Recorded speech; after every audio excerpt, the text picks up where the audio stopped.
IHP Média. Ok, j'étais encore qui n'a eu appel au salut. J'ai pas très bien. Bon, là, on a d'abord appel au salut. Donc, au bon moment, on a fait bon, il y a un Yesu, il y a pas. Dans un moment, on a bouqué, on a recevoir, on a âge à 18 ans, 19 ans. Si on est là, on est poussé, on a une banzambi. Na kola na famille boyo papa na ta na famille a pas cité. Na kola na famille boyo papa na ngai a diamati faire. A botinga mama na nga akei. Na boko na maboko mama na ngai. Mais mama na nga za na famille a pas cité. Na continue sur na ndako ezalaka.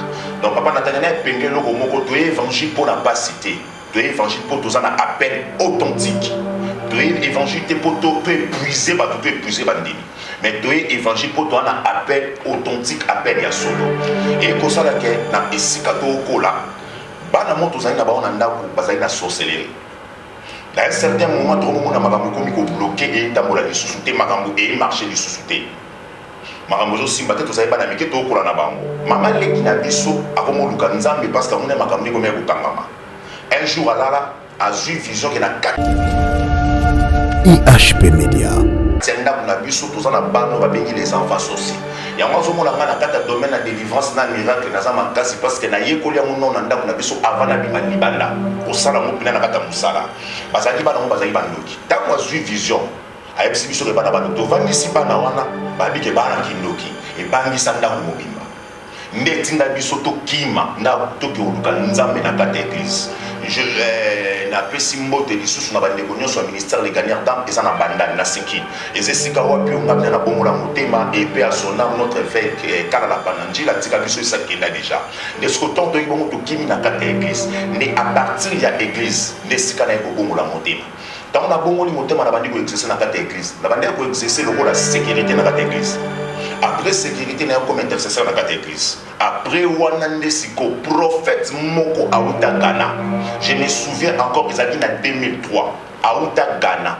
Taka uti Ghana aye abenga ngana kombo nanga Yannick Telema église mombele ekamwe. Tanga telemisina aye bisi pasteur na biso fête na biso abi. IHP Média, la chaîne qui vous édifie.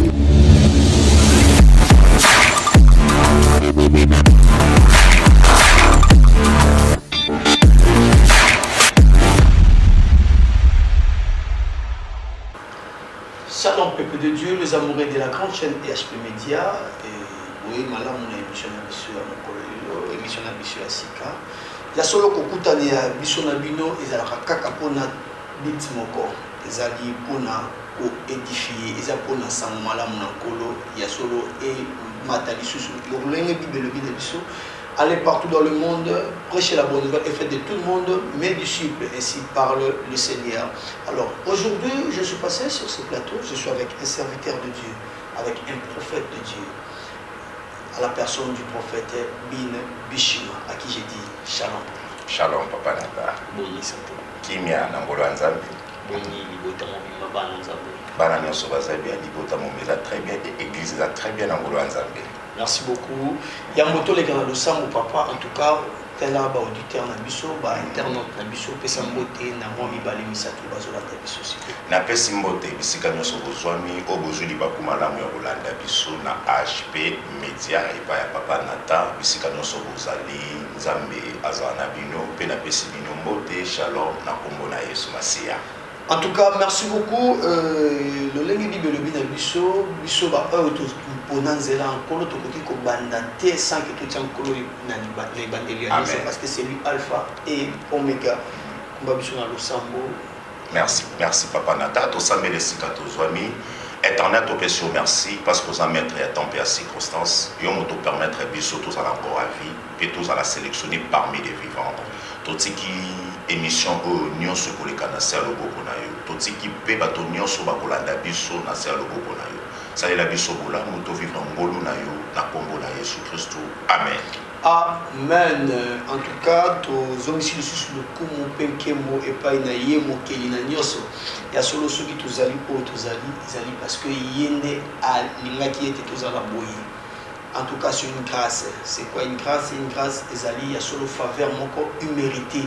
Alors, biso tende to senga ki tozala o tozali. Amen. Amen. Ezate ki o tozali to leki ba eba kufi ba bazana ba hôpital ba bazana ba prison. Amen. On est peut-être plus mauvais que ba o bazana ba prison. Amen. Mais ngolu esali de to kutana. Amen. Papa. Oui, papa Nata. Après Kobengana et Bélé, d'abord je commence par dire merci pour répondre à l'invitation. Merci papa Nata, merci. Oui, Makamonias. Makamonias, vous êtes très bien en boulot à Zambé. Nous avons aussi une grâce dans le boulot. Nous avons marché très bien. Amen. En tout cas, il y a merci papa Nata, la CP. Merci. En tout cas, commençons cette émission. Comme je vous ai toujours dit, l'émission, elle sera toujours pour nous édifier dans Zambé. Et édification, c'est quoi? Et quand vous appelez Nanzila, il y a témoignage pour quelconque, Nanzila, il y a réalité mon vécu, il y a édification, c'est Nanzila, il y a prédication, on ne sait pas qu'est-ce que Dieu nous a mis à cœur, il y a partager dans nos salles ensemble, mon problème, découvrons ensemble.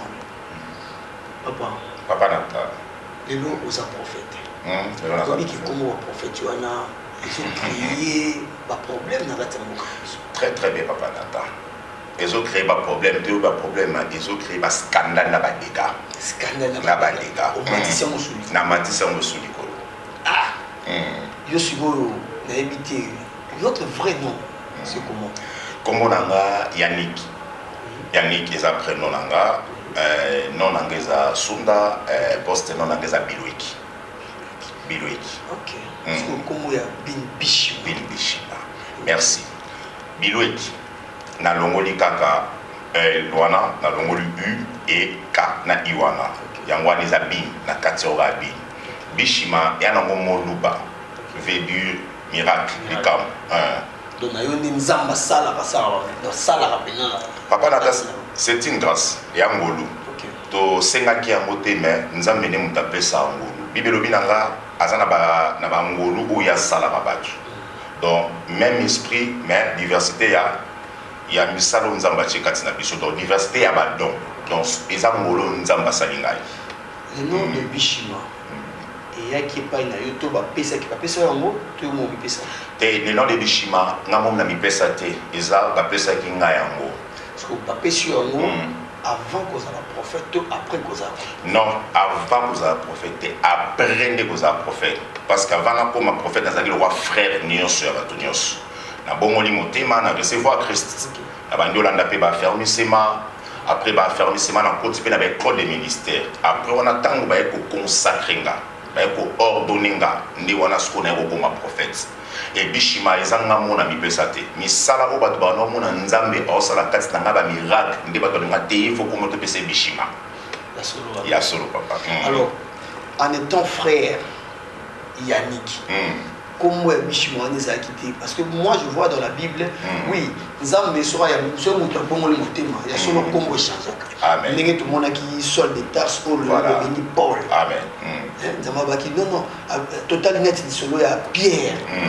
Non, tu seras plus Simon, on t'appellera Pierre, car c'est toi je bâtirai mon église. Ezaki, après que bon la montée, après que joyeux. Mais pour un temps, il y a bon le montée, maman comme moi, parce que la grâce y était. Car attends comme prophète, oui, mais le quand comme ceux qui ont commis mon sale ensemble, l'autre commis là-bas, oh non, grand prêtre, un prophète de Dieu comme oh non, grand prêtre, non, non, oh non, aïe, l'issue ensemble, oh non, aïe, pourquoi c'est ma ça? Pourquoi bon, on monte ma tête, pourquoi mon sale ensemble, tout en gardant le nom de ta conviction. La conviction. Merci. Sauf Fongoli Bible, parce que j'ai pas ce passage biblique, Sikoyo. Au mona Yesu babenga na bakombo ebele babenga ekaga Yesu te tozongi su na Bible au mona nzambe babenga na bakombo ebele kwani babenga nzambe na bakombo ebele mutu na mutu abenga nzambe na bakombo na par rapport ya likambo za bina ko besoin nzamba salela ye nde abenga nzambe na bakombo wana na ebiso très bien papa natanga na mipesa kombo ya Bishima te à cause ya grâce à miracle nzamba salela nga nde batu bapesinga kombo ya Bishima petikali. Donc c'est ça. Et ça n'a pas été un prophète Yannick. Nazalaka Bin Bishima. À part Bishima, na baxé le morté. Batu, oh, bazomi pe sa batu. Comme archipape Bishima. Na comme archipape Bishima. Papa Nathan comme archibishop. na okoma pe soki évêque na okoma côté na otika na kala prophète Bimbi Bishiba parce que na kata Bible batali sibiso 7 ministères na 7 ministères batali sibiso tous en pasteur tous en apôtre tous en prophète tous en docteur et tous en pasteur na suka wana et là ba ministère batali sibiso c'est que bato bazomi pesa wana ezaka ba titre bato ba mi pesa aka pona lokumu ya gloire bani bazwa. Mais en réalité des choses ba ebele ba kombo bato bazomi pesa na kata Bible ezaka na moté. Vous montrez que ma comboana et la gloire et Nzambe. Il y a une gloire et la merci. Au fond, le mot très important. Genèse chapitre 6, on a expliqué que le mot. Bible Binanga, béni Elohim. Béni Elohim veut dire le fils de Dieu. Bane Nzambe. Vanda ke sika bazalaki ba moni bane ya mokili ba kitoko. Bakiti balati nzoto baseduire bana mokili po bakushe na bango babenga raso babenga ba neflim siko eloko ni salami tango bakiti basali makambo wana après mbani bazonga nzamba kangeli bango likolo abi bozonga lisusu te parce que vous avez commis quelque chose sur ezamabe siko babeni Elohim baneza bana eza ba pasteur otozomona lelo o bazomi pesa ba titre mine à cause ya séduction ya mokili à cause ya poste ya mokili ya moni balati ba titre wana Bazui et Sika et Nzambe, oui, et si Bazui Sika Nzambe, même Lucifer a salé un porteur de la lumière dans l'eau là. Il n'a pas de place Nzambe. Nzambe a moni rébellion, a moni Lucifer, et l'eau quoi, Nzambe a moni Nzambe a rejeté à boire parce que Nzambe a trop bien Nzambe. Pourquoi va multiplier ma combo? Nathalie Bible na mona mukolo moko te Paul, to Pierre, to André Simon, a comme archbishop André Simon. Évêque général André Simon, na tikala au monde en côté, ba soukaka ba apôtre ya Nzambe. Tous ces titres là ba opesa, ba pesa ka pona ba gloire. Pe no mbena na biso yo, baza bato ba bank sara bato. OK. Ana bank sabino kana Congo. Tango ba Congo archbishop kinga no bité kuna Nzamba ke soki po voilà, soki po ke kuna au monde lo ka malonge za kana côté. Elia Betito la lobby na biskali le seul prophète. Nzamba bisete elio kosi malgré ba miracle nyoso salaki. Nzamba bisoza yo mokote ezena ebele na simana ono bakumba meni balte. Donc pour dire que papa Nathan il y a des vrais jusqu'à présent. O baza ba prophète basala Nzambe authentique o na no bebite mais ere koki Nzamba ozo ba mazo binisa bango pona ko confondre batono so mpesa ba komba milini wana na ba titre ba omlo ba misa mokili. Ba omlo ba misa mokili ba multiplier ba kombo ba mpe ba multiplier ba kombo ça sert à quoi ba kombo ani biksa ka tezaka na kombo mo biksa papa Nathan c'est le nom de Jésus-Christ. En tout cas, c'est très bien. Est-ce que vous pouvez regarder un peu la caméra? Adressez-vous à tous ces serviteurs-là. Évêque général. Nazo sabande ko nanga basali ya Nzambe ere koki to sala na elanga ya Nzambe nde Nzamba pesa biso mission. Kombo eza na problème te. Komi bakisa kombo eza na problème te. Kombo ebekisaka te. Ezaka na kombo moko ebekisaka c'est le nom de Jésus. Nzambe moko lobi abi elaneza monene me basali bazamuke. Au lieu de se multiplier ba kombo mais to luka to koma ebele po to sala musala ya Nzambe na kati ya elanga na ye. Donc eloko na kolisa bango batika na bango ka makambo ba kombo parce que ba kombo ne ebekisaka te. Papa Nathan lo basolo mo très important. Ezala ba église mususu soko ki kombo bangi. Ezala ba te musu basala Nzambe so ba tioki te mwana bangi. Nyonso nezaka ko ba bangi sabana ya Nzambe. O Nzambe nakati ya makambo mususu azara nete plaza na été. Nzambe nakati ya biloko mususu papa Nathan azate. Totika makambo to sa tozonga na vraie parole, tozonga na fondement ba porte batika biso les paroles pires. Nde ba bana ngo besoin. Nde ba bana ngo pour ça. Na ke ba phénomène ote se utaka. Et quand musanga na sala voyage moko na kinda Lubumbashi na kuti mo sala Nzambe moko apuisa na Lubumbashi. Mais aotia na monoko mboka na bango. Azotia na monoko mboka na bango. Mais na Kinshasa le na Congo alelo. Au moins na pasteur aza congolais. Mais il faut un interprète moko pembe ni kapo interpréter na kati ya français. Na tuna rasko motu na mukolo musala ko abenga biso. Aba na lo balangni. Abandeko lo ba munogoni. Pe munogoni au Christ abandeko tia. Nyonso wana papa Nathan ezaka ba orgueil. Na sepela ba mingi na prophète mo aleb sanga dikamona mingi le prophète Nabi. Abezaka ba orgueil spirituel. Baza na orgueil moko spirituel. Bani ba paraître mais kati na bango le musu eloko malunga ezate papa Nathan. Ya momoni ere koki o Nzamba dinga assister une nouvelle génération. Tozo ignorer papa paté. To boy bonté une nouvelle génération. O ba ko telema po ba ya poser encore ba fondement ndenge ba apôtre batika kiango. Parce que Nzambe na lola lisika za dessus. Nzamba za dessus papa Nathan. Des exemples moko très bien, il y a aussi un homme de Dieu puissant que moi je connais. L'apôtre Aïdi Nabala. Voilà. Papa Wana a salé un miracle de son foyer.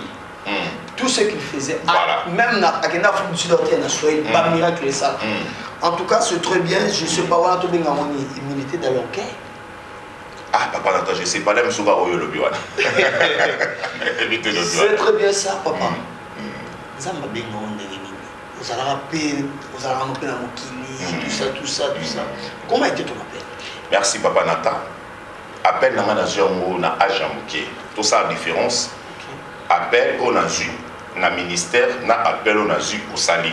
D'abord, on appelle au Sali, après, on appel au ministère. Voilà, merci. Nation, on a Zagi Mouké. J'étais encore Mouké Nazu, appel au Sali. Je n'ai pas très bien. D'abord, appel au Sali. Donc, au bon moment, on a un Yesu Yambaye. Nazagi Mouana Mouké, on a recevoir mon âge à 18 ans, 19 ans. Si on est poussé, on a na kola na famille oyo papa Nata na famille a pas cité na kola na famille oyo papa na ngai a diamatifer a botinga mama na nga akei na bokoma na mabuka mama na ngai mais mama na nga zaka na famille a pas cité na continuons son ndako ezalaka donc papa Nata na pengelo ko moko to évangile pour na pas cité to évangile pour tous na appel authentique to évangile pour to épuiser ba tout épuiser ba ndimi mais to évangile pour toi na appel authentique appel ya solo. Et comme ça, na esika to kola, bana moto zali na baona ndako bazali na sorcellerie. Dans un certain moment, tout le monde a makambo komi ko bloquer et tambola li susute makambo et marcher li susute. Makambo zo simba te to zali bana mike to kola na bango. Mama leki na biso akomo luka nzambe parce que mona makambo ko me ko kangama. Un jour alala a vu vision que na katienda kuna biso to na bano ba bengi les enfants sorciers. Il y a un kata domaine de délivrance na miracle na zama kasi parce que na yekoli yango non nda kuna biso avana bima libanda ko sala mo pina na kata musala bazali bana mo bazali bandoki tango azui vision ayebisi biso ke bana bano to vandisi bana wana babike bana kindoki e bangisa nda ko mobimba nde tinda biso to kima na to ke oluka nzambe na kata église je na pesi mbote lisusu na bande konyo so ministère les gagnants dans et ça na banda na sinki et c'est sika wapi on ngapna na bongola motema et pe à son âme notre fait kala la pananji la tika biso ça kenda déjà de ce que tant to ibongo to kimi na kata église ne à partir ya église de sika na ko bongola motema tant na bongoli motema na bandi ko exercer na kata église na bandi ko exercer le rôle la sécurité na kata église. Après sécurité na comme intercesseur na kata église après wanande siko prophète moko auta Ghana. Je me souviens encore qu'ils avaient en 2003 à Outa Ghana. Dans Outi Ghana, à Benganga na Kombo Nanga, Yannick Telema, église Mumbe et Kamwe. Dans la télévision, à Yebisi pasteur, Nabiso Vête, Nabiso Abi, moi, un grand serviteur de Dieu. Mais il serait un prophète de Dieu. Boba n'a pas encadré ce coup parce que Ozala n'est pas moli pour Nabatoupe, Bikolope pour Nabat nation mêlée. Mais à partir on a évêque à Zunga, à côté Singa maintenant, na école de disciples. Pour être disciple. Pour être disciple. On a d'abord un code de disciple. Après, on a un code de ministère. On a l'équipe qui a une formation. Et bien, on a 4 gagnants. À partir de là, on a un bandi. Mais je n'étais pas encore prophète. Quand on a bandé sur le salaba, on a un évangéliste. Donc, évangéliste, c'est d'abord gagnant.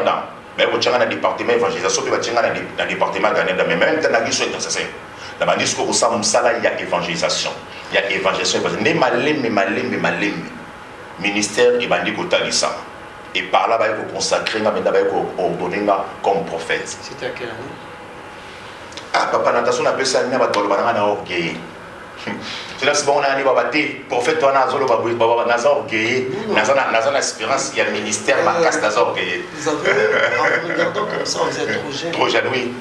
Nabandi mabango lelote papa Nata na bisio on a montré la magie bilonio non na yami musala nzambe mota en tout cas mai na autoza la prophète il y a pas encore 2 ans bilonio vous avez 10 ans na tati papa Nata 15 ans merci papa Nata merci na bisio na bongo motima na 18 ans 19 ans donc son nation ti o bandi ko memanga na bandi ko tala âge ministère bon âge à peine nango ministère j'appelle dans mon ministère. Il y a des choses sur le ministère, on a bandi ministère, on a bandi appel au ministère. Dans un HP, on a bandi appel au ministère. So il peut appeler ça au awa et bien les balles répéter on a petit na biso, abandi maman aussi na biso. So il peut lobby au awa, balles répéter on a azako aussi maman lobby ça maman solo. Donc ce qui est plus important papa Nata, on parle de Jésus, ce qui est plus important c'est ça. Vous savez témoigner témoignage édifiaka, témoignage de ça là qui est doit comprendre ma commandeur parce que il y a aussi des jeunes encore âgés de 18 ans mais ils ont mon qui voilà non c'est là non tant en maille ça non vie mon ba on appelle ba pasteur bazala rappelle OK voilà le moment déjà il a compté la mentalité on sait la nzambo bengena ai asala bose ça peut édifier. Et on monte mes 48 dans la question. C'est pas grave. En tout cas, merci beaucoup. Merci beaucoup, chers internautes. Comme vous le constatez, je suis avec le prophète Bin Bishima. Alors, sur ce plateau, tous continuer caca bien que tous calmement, mais sûrement. Papa Nata. Les lots Oyo, ma prophète et Bomi Mboka.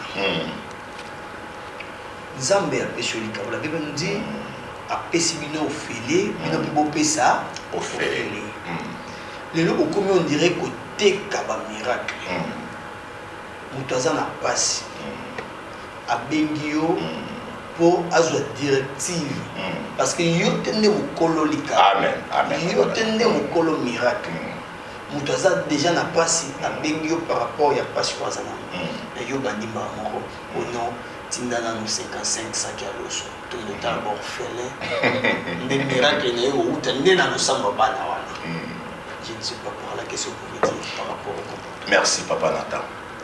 Et là pour ça la passe parce que déjà ba écriture et confirmation sur makambo oyo. Papa Nathan ba écriture et confirmation makambo oyo. Yesu abibotika ivrenable ekola ngamo mkolela ngana osanini na okabola yango. Papa Nata, yo ke lona ebisa yo. Oyebi bato ba banota bato maboko na nzela. Omona bango lisusu. Ba kota na kata ba église ba koma ba prophète. Oyebi ba mama mbikudi. Oyo ka suba mbikudi. Ba kota na église ba koma ba prophète. Siko bato wana ba na pelte.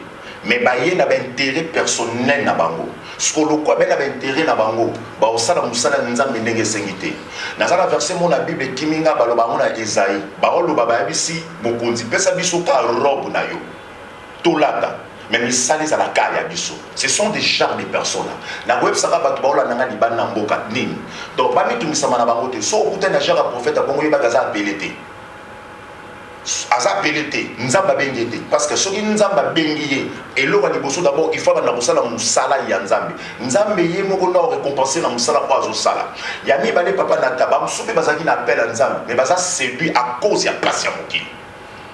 Baza séduit à cause de mon aïe qui est dans sombaki mutu kalati kitoko abeto soki na saki musala moko di banda mboka boy ne pousser bango pe bakota na kata ba makambo wana tenga pe fona benga de na l'équipe papa na tabo ba benga nga ba olanda nga pe fona senga mbongo pona koma lokola batwana eza esprit ya séduction yango mona ebaleli olobelo ko moli ba Congo ba olata ezaka OK et tango ko recevoir yango mutu oya bengi ozwa tant sambela na été ozwa tant ko la deke au commissaire mwana te ya sana posa ozwa ke logo za na poche na ye après cela abungi pesili et comme ils sont bien na téléphone en yamoté bien sont comme na téléphone à s'occuper au monde vraiment ça ligne no bien mo yamete papa na tanga na sala expérience moko na bengi prophète moko na se masqué na bimlo ba problème c'est papa na problème tel na pour sa prière à katelinga ba jour à prière abina na on peut ça autant na bise papa na banda ba jour à prière jour avant na clôturer na on peut ce temps à senga jambo ma katelinga ba jour à prière à senga na autant na mbongo.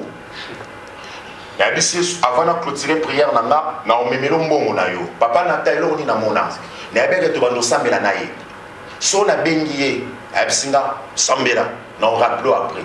Banda na banda qui retraite na prière banda benga nga tina sisi retraite prière tika rappeler nga tika obe ngate. Mais jour asuka obe nga bina nga avoir l'offrande. Digne d'offrande. C'est ce qui est en train de tuer maintenant l'évangile. Là, papa n'a pas passé pour biso ba jeune prophète tous alelo bandi ma biso à cause il y a des logos sur les cas d'évangile à l'élo. Mais arabes est-ce que vous savez que vous rendez le peuple de Dieu vraiment incrédible? Si. Rendre ban.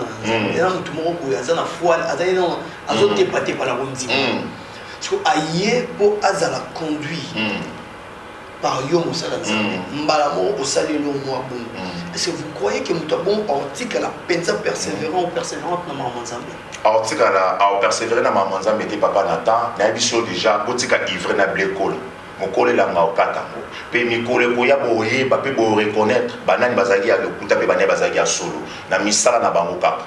tant ese koki omoni ezana musala nyonso osala nango papa na te mais musala nzambe osala nango te nzambe basala na kana ete bible binanga azari chaboté et là en colère kana na ya maleme pe et se manifesta pe emimoni sama na kati ya bato na tali vidéo mo ba na otsomona pasteur moko azo homosexuel alors bimana frère moko église. Tu peux imaginer, mais Abana Misana Kalame, jusqu'à pourquoi Nzamba Tikalagi est à se repentir. Mais tant qu'on se repentir, Nzamba Bimisi Misani n'a pas ça. La zone ça veut dire que nous avons mis tout Misamate, R Kokoka, oh Nzambe Ando Misabango n'a pas ça. Peut reconnaître Bango na Misana Bango. Peut Batabo Bazar la vie de prière. Au Barozo, temps prière, on s'appelle 10 à 15 minutes. T'aimes pas vous s'appelle noter. Donc, le problème est que sur Zumbo aussi la Bungaki. Et comme ça va dans Nzambe, crédit de Ngolo Bibongo.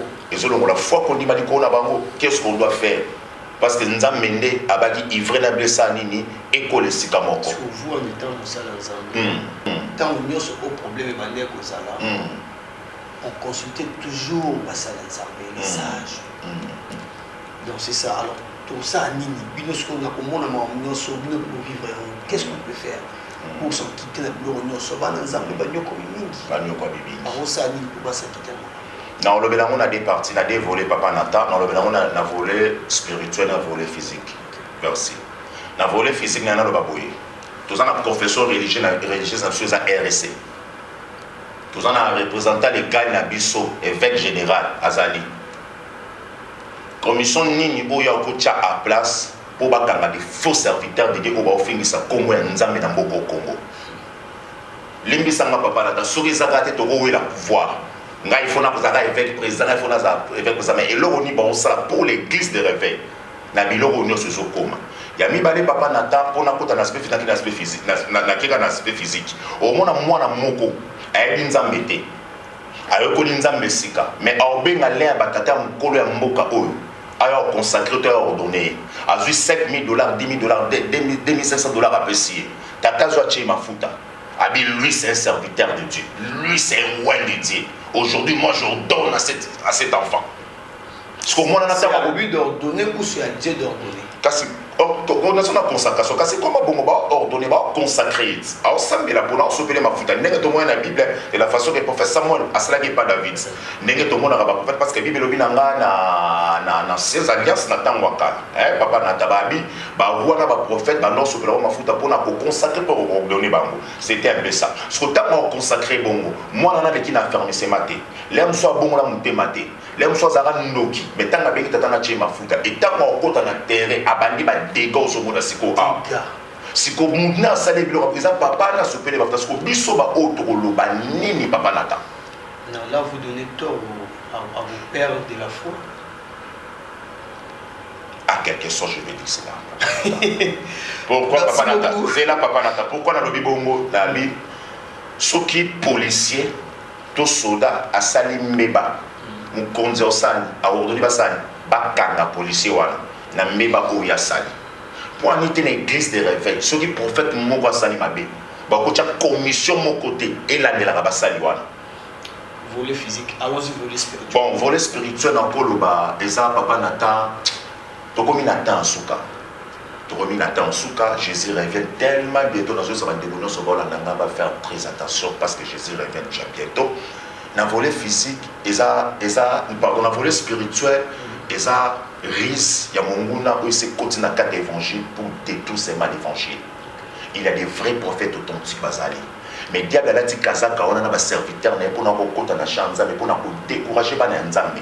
Balanda ba vrai prophète parce que à cause de faux prophète ba mambo ba osa yango eloko ngana ko ibisa bango tango ba kutana mosali ya nzambe ava ba banda ko so ba no samara munyoso ba senga molimo moko ba bande déjà mis l'esprit de la discernement nzamba lobela ba tu papa nata na kutana prophète on nzambe na posa ko lobela ngava na bana no makambo naye soka lobino na nzela ya vision te olobono na nzela ya ndoto akolo lobina nzela ya prophétie. Et finalement, et attirer conscience dans la comprendre que oh baza il y a faux pe baza vrai c'est un nzambe ka esprit de discernement na volet spirituel on a comme ça ba mamo ceux qui ba commis na molimo discernement ba ko ba ko isa mala ko isa mabe o ya za nzambe to ko ya za nzambe te parce que Dieu parle. En tout cas, merci beaucoup papa. Vous avez sa biso forme et à fond la communauté. Obuzoloba, na Obuzali, les éléments. C'est dire quoi? Bon, dans le sac, il y a déjà des papa nata, qui problème ou sous et ça problème, et c'est comme toi abîmé, c'est comme toi outil, dans son macaque. Bah, je suis pas fermé. Bah, je suis pas bon la mité maté. Très bien. D'abord, je suis pas fermé, bon la mité maté. Je suis un homme, même la pasteur, ça pire petit pasteur, pire petit prophète. Au moins, des prophètes, au sein de ça, a vu gouner l'enguiwana, il n'est pas commis prophète. Ce que Batouana a bengamate, bando créé qu'à dégâts sur le terrain pour un appel. Yamano Zoluba, bengamate papa nata, un appel bando créer des dégâts sur le terrain. N'a pas ce exemple. N'a pas petit prophète, n'a même pas ça.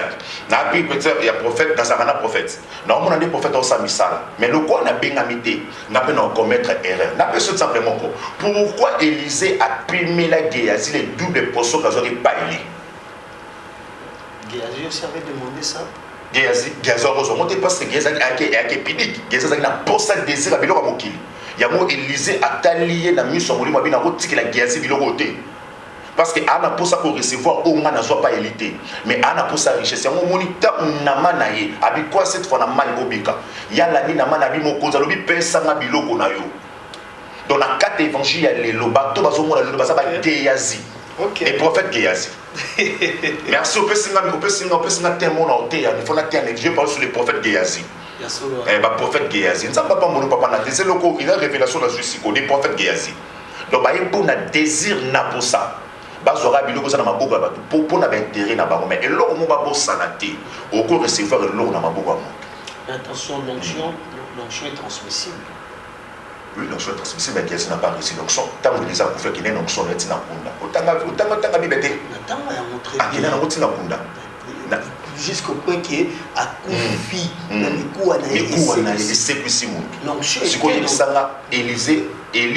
Élise avait à recevoir et pas Élie. Élise a dit qu'il a une onction. Parce qu'à mon avis, il y a qui mieux placé pour nous tirer l'onction. Parce que soit il y a une onction, n'a pas soit Zaranango, or ça va dégager mon tour, n'a pas prophète à l'élo. Parce que Géasi Azaki n'a pas saté à Sengakiti. N'engé, dans la chronologie de Jésus-Christ, le Jésus a toujours été devant, tout est accompli. Papa Nata. Avant de ce Kokisama, ils avons le nom Jésus. Parce que vouloir, ils ont pouvoir. Géasi a manqué le vouloir, ainsi il a aussi manqué le pouvoir. Papa Nata. Merci, c'est très important. On va parler maintenant parce qu'il faut comprendre. Avant, c'est Élisée qui avait demandé à Élie, donne-moi le double poisson que nous avons. Non, Élie a tourné, n'a personne nini. Pendant que Élisée a Hollanda Élie, Élie a zobengana zonga mais Élisa zolandara Élie. Parce que Élisa avait soif de quelque chose avec Katsinaï. On a raison. Tant que commis Élie a tourné, n'a personne nini. Après un conseil dans les doubles azanango. Mais par rapport à Géasi, Géasi n'avait pas besoin de cela. Géasi travaillait pour son intérêt. Or, Élisée ne travaillait pas pour son intérêt. C'est pour cela. Sur la Bible bien. La Bible si Élie a oindre Élisée, mais Élie a dit qu'il a oindre Élisée dans ma foutate. Lis la Bible, tu vas comprendre ces choses. Ok. Mais ce que Géasi, Azaki n'a pas désir aux Aguiaïe. Géasi voyait Biloko ça va bien matériel. Hein? Les prophètes allaient face aux réalités aux Anakatamuki. Bah, on a bien matériel. Nazombongo, Naratakitoko, Nazana église, danger, Nazana Monana apparaître. Et ça, le prophète Mouraza Mouné ne connaît pas le prophète Nyoso. C'était Jean-Baptiste. Et c'est quand Jean-Baptiste a savoir pas dit que ça va tout. Jésus a dit, et ça, Mouraza Mouné ne connaît pas Nyoso. Dans le royaume, il y a un Nzambi, plus que Moïse. Et ça, Jean-Baptiste. Il a prêché qu'il y a de la repentance. Il vivait dans le désert. On lève à ce terrain. Mais ça, Mouné ne connaît pas Nyoso. C'est qu'à cause de biloko wana oyo ozomona siko papa nata yango nde ezosala évangile ekoma mabe mpe bato baza libane ya mboka bakondimela nzambe na biso te mais ere ekoki papa nata limisango va dénoncer ces choses parce que na boyi ces jours là après tous avoir gagné biloko nyonso na moki nzambe atundanga mosala natindaki yo osalaki yango ndenge nini combien de zambo oyo memi nzambe otundanga te motuka nini na songi otundanga te ndako ni église na otonga ba amo napesaki yo osalaki na bamoni oui. La Bible déclare mes serviteurs seront jugés strictement. Nous avons jugé mes serviteurs strictement. Par rapport à M. la paix, c'est isso. Est-ce que vous avez dit que les serviteurs ont commis comme si les serviteurs nous avons jugé tant que les serviteurs. Comme si bamikomisi ba nazoki soko na bible aloba musika na nga parce que nayeba ebino te musika na nga mpo nayebaki bino te bamauvais serviteur bango kutu bazwa tant jugement te nzambe oyebisa bozala kaka musika parce que nayeba enanga bino te aobenga na bango baoza musika na bible mtelobi yango donc baserviteur oyo nyonso bakoti oyo nzambe ayebi te baya na mosala nzambe na loyenge mpona kobebisa libota mpe peuple ya nzambe nzambe oyebisa bango musika na nga nayeba ebino te kolo tosalaki bamiracle na nkombo na yo tobebisaki babeli na nkombo na yo tosalaki bango na koyebisaki je vous pas reconnu nayebaki bino te soki moto abekisi motu na nkombo ya so mais comment mokolo ya suka mokolo elanga bake nayebaki yo te c'était des mauvais serviteurs bandosela biloko naye naloba siko bandosela biloko misato baza na cabal juif baza na magie sainte exotérique et baosala mikolo bapouvoir ancestral jour obengango va dénoncer ancestral biloko bakokoko Merci beaucoup, chers internautes, les amoureux de la grande chaîne ESP Média. Il y a solo Moussa Nabissou Zalaka.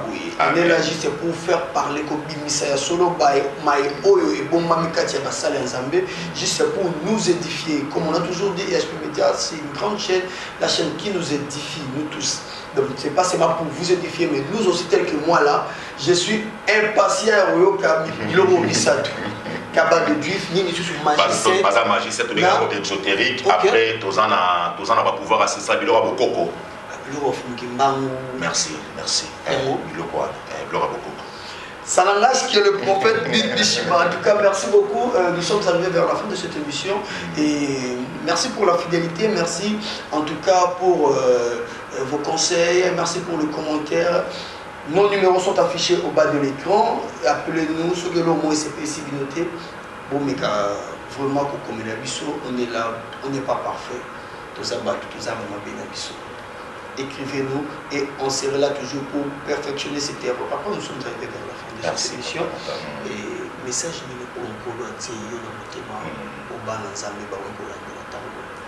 merci beaucoup. Message au Nzamba Tchingana Mutema. Merci. Message au Nzamba Tchingana Mutema d'abord. Tout ça qui est en coulisses. Nzamba Service qui tant beaucoup de manamute pour annoncer vérité pas peuple Nzamba. Mais après notre grande retraite de prière, Alina ma prophète Bima qui est décidé pour annoncer au Nachikatsinayo. Naël le rôle à Jean-Baptiste. Naël pour Kanga Kanga na désert. Pour ramener le thème ya bana et pas ya tata. Tata Mozana Mizan Nzambi. Il y a un message donc à partir de temps où tu as papa Nathan, je serai ici dans Katia Média pour annoncer au Nzamba Katia Nabiso. Il y a un bateau partout dans le monde, parce qu'on a pas de problème, parce qu'on a pas de situation, parce qu'on a pas de difficulté, pour hésiter. Le numéro de papa Nathan est dans mon CRTV. C'est affiché là. Là, on a écrit invité. Voilà. Prophète Bishima, son numéro est là. Voilà. Pour hésiter, pour bien Nabiso. Tu as un bon côté, tu as un bon côté. Parce que nous avons ça pour la biso. Ton ça, ton c'est un bon côté, papa Nathan. Chers auditeurs, ton c'est un bon côté. En fait, c'est un bon côté. Au cas des pépins, écrivez-nous. Là, on est frère Nathan, moi. Voilà. Il y a un autre numéro de notre cordon est là. Écrivez-nous. On est là pour ça, pour dénoncer les œuvres de l'Église. Voilà. Papa Nathan, ton c'est un bon côté. Parce que nous avons des apambola. Baya toluka nzambe. Ba moment où vous allez toucher. Na oba omona nzamba osala bango ndeba okasa pona musala nzambe ba pesa biso te parce que nous n'avons pas besoin de cela mais ba pesa nzambe pour nzamba sala bango asala bango ya minene yango za plus important nazo sukisa papa Nathan solo ko momisa toi na parler tant on zonga lisusu na yo parler sur ma ba sacerdoce yango bezo mo mokili lelo ba sacerdoce ozongo nezo mo mokili lelo na oya na ozonga na expliquer bana nzambe d'autres pratiques to mona na kata ba église yango bezo boma bana nzambe mingi lelo et message na biso ça kozwaka mitema ya bana kozongisa ngo vers tata et ba on se na ba problème na ba situation ba ko benga ndi papa Nathan lobi biso to pesa ba solution te mais nzambo a établi biso ba serviteur yende mto pesa ba solution na ba problème na bango. La Bible nous dit il est le rémunérateur de ceux qui le cherchent. Amen. En tout cas, papa, nous sommes arrivés vers la fin de cette émission. Prochainement, nous allons aussi parler sur l'offrande d'Aman. Offrande, nous sommes offrande aux autres. Nous sommes ça ne peut faire l'affaire en tout cas. Merci beaucoup pour la fidélité. Merci en tout cas pour l'hospitalité. Vous nous avez accueillis en tout cas chaleureusement dans vos maisons, dans vos postes télévisés. On ne sait pas par quel moyen, par vos téléphones. En tout cas, merci pour tout ce que vous êtes en train de faire. Merci à vous, maman, GH, à papa Ozermani. Merci infiniment à mon confrère Charlie Kanga. Merci à Bruce Bill, un garçon sympa car la simplicité a un nom. Merci à une dame. Merci à une priorité. Bachikinwani Kamesa, la priorité du chef. Papa, ok, merci. Tobonde les Sika, tous amis. Éternel, merci. Parce que vous avez Abraham, Isaac, Nzambe à Jacob. Nabi ke na ngongo bato nyonso bazolanda bana ba problème. Bibelo bina ngana Matthieu 11 verset 28. Boye pa na ngabino bato bozana mikumba. Je vous déchargerai de votre fardeau et je vous donnerai du repos. Yesu pesa ndeko azolanda ngana tango azana problème à mabota. Azana problème ya musala. Azana problème ya mukanda, azana problème ya mbongo, azana problème ya makambo ebele, azolota bandoto amabiba mari pe ba femme de nuit. Nzambe yo telema pe kangola bikisa. Pesa solution parce que ça na kombo moko pesa solution zo bele kombo na yo. Nzambe kutana na bango pesa lela bango. Bazwa kimia na kati ya ba vie na bango parce que les seules personnes a pesa kimia nzambe za obele yo. Pambola bango bisika baza na tiki pe mama na biso kolo chef ko isika zanza lo boko neza di kolona yi. Le lengi moko na bande konyos pe papa natali suna sa lo boko na yo. De tango to kozonga di sumba la simanza de to kozanga te kozonga se sulu kumo pa ina yo na kombo na Yesu Christ de to lo bibongo. Amen. Amen. En tout cas, restez branchés ce côté de votre chaîne IHP Média, la chaîne qui nous édifie. Au revoir. IHP Média, la chaîne qui vous édifie.